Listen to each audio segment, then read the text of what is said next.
Suatu hari kamu akan mengerti mengapa kamu harus membiarkan hatimu beristirahat, membiarkan hatimu teduh dan tenang, membiarkan hatimu mengambil jarak dari situasi sehari-hari, dari rutinitas, dan dari keramaian.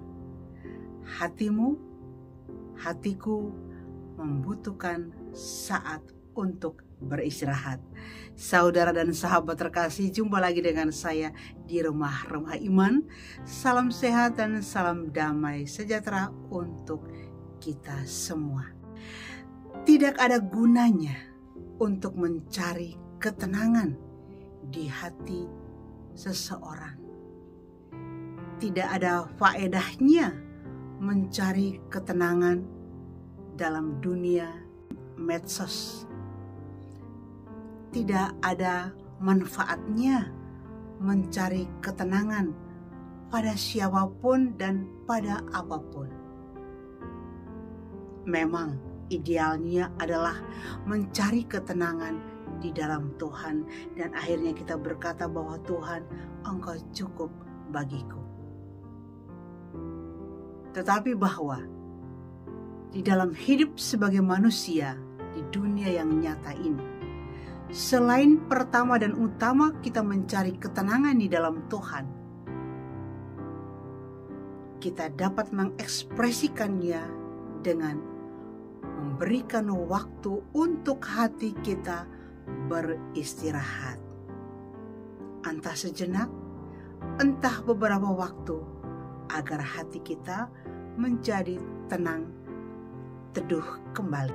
Saatnya kita mendedikasikan kepada Tuhan, kepada diri sendiri, segala sesuatu yang telah terjadi atas hidup kita, atas orang-orang yang kita kasihi,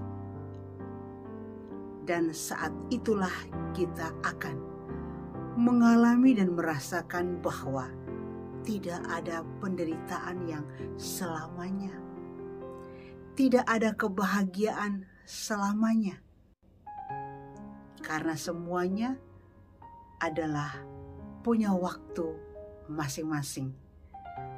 Hanya di saat teduh, hanya di saat mengistirahatkan hati kita, maka semuanya akan menjadi anugerah besar bagi kita. Itulah saatnya kita memberikan kesembuhan pada hati kita yang sering kali terluka oleh perkataan, oleh tulisan yang mungkin menyentuh luka-luka kecil maupun luka-luka besar, serta trauma-trauma yang kita alami di masa lampau.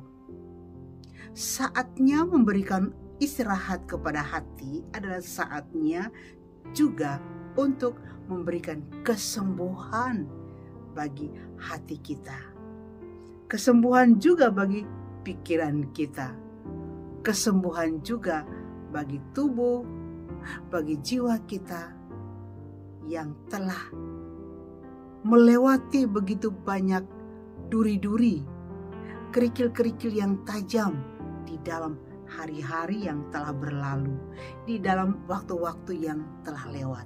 Kita seringkali bahkan sangat mudah berkata pada diri kita, tidak pantas kalau saya mengatakan diri saya itu baik-baik saja, tidak pantas, tidak tepat, tetapi itu bohong, itu tidak benar.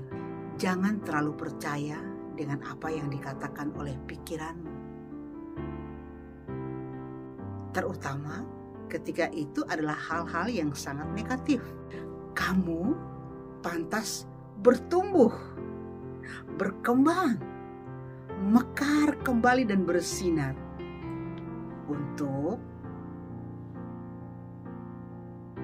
menyinarkan orang lain yang sedang terpuruk seperti bulu yang terkulai, tidak boleh dipatahkan, ya, seperti sumbu yang berkedip-kedip, tidak boleh dipadamkan. Nah, engkau dan diriku harus bangkit, harus maju, harus bertumbuh dan harus berkembang, dan tentu harus bersinar. Karena tugas kita adalah memberikan dorongan, semangat, motivasi, inspirasi kepada semua orang yang Tuhan percayakan untuk berjumpa dengan kita, untuk ada bersama kita. Dan di saat itulah kita mempunyai tugas untuk memberikan kekuatan dan motivasi kepada mereka yang kondisinya seperti bulu yang terkulai, tidak boleh dipatahkan. Mereka yang dalam kondisi yang seperti sumbu yang sudah berkedip-kedip, tidak boleh dipadamkan. Anda dan saya layak untuk menjadikan prioritas. Bukan hal lain, bukan orang lain, tetapi dirimu dan saya harus juga diberikan prioritas dalam hari-hari hidup kita. Rasakan nafasmu, rasakan semua yang hadir. Entah itu cahaya, entah itu angin, udara, suara, rasakan itu. Dan semua dapat dirasakan, dapat dialami di saat Anda memberikan istirahat pada hatimu. Hatimu sungguh lelah, syarat dengan begitu banyak peristiwa kejadian yang terjadi di dalam hidup ini. Engkau butuh waktu untuk mengistirahatkan hatimu. Tidak ada orang lain yang akan mengistirahatkan hatimu. Hanya engkau yang mampu, yang punya keputusan untuk mengistirahatkan hatimu. Percayalah bahwa firman Tuhan akan hidup di dalam dirimu dan akan terus berkobar-kobar. Dia berbisik lembut di dalam telinga jiwamu. Di dalam telinga jiwamu. Di dalam Injil Matius bab 12 ayat 20, bulu yang terkulai jangan dipatahkan. Sumbu yang berkedip-kedip jangan dipadamkan. Bagaimana kalau kita sendiri terkulai? Bagaimana kalau kita sendiri yang berkedip-kedip? Kita harus bangkit. Kita harus semangat. Karena kita adalah alat di tangan Tuhan. Kita adalah sarana di tangan Tuhan. Tuhan mempunyai maksud yang indah untuk kehadiranmu saat ini. Terima kasih, Tuhan memberkati.